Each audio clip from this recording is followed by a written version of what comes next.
Everyone loves the look of pristine black tires with that deep, dark shine on a perfectly detailed vehicle. But what are people actually using to get that look? Is it a dressing, a tire conditioner, a tire coating? Is it all three? And what's the difference between these three types of tire protection products, and when should you use one over the other?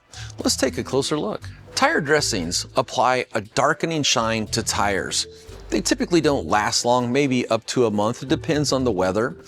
They have a high sling risk, which means if you don't get the excess all the way wiped off and you drive off in the car, the excess will sling off onto your body panels, sometimes actually staining them black or brown.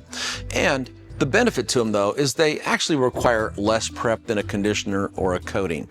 Clean the tire, throw the dressing on, done. Tire conditioners are actually very different than tire dressings.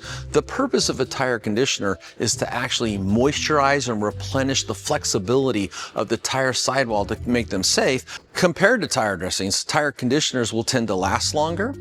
There's little to no sling. The downside is there's no contamination resistance. But on the upside, they're faster to apply. So after you wash the wheels and tires in the car, they're quick and easy to reapply conditioner to restore a deep black shine and also nourish that rubber and protect it against UV rays. A tire coating, on the other hand, applies ceramic protection to the rubber sidewall. It darkens the tire for that deep, dark shine we all love. It offers water repellency, which actually beads up water on the tire sidewall, and it offers contamination resistance to keep the tires cleaner longer. Tire coatings will tend to last longer. There's virtually no sling, but they do require more prep in order for the coating to make a proper bond to the rubber sidewall and to get the maximum performance out of the coating. How to choose which product, either a tire dressing, a tire conditioner, or a tire coating, really comes down to your car care goals and what you're looking for as far as durability. For a quick appearance refresh,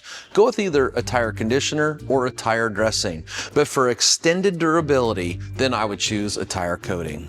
When it comes to your tires, it's great to have options. Visit our decision guide to help you dial in your tire protection process.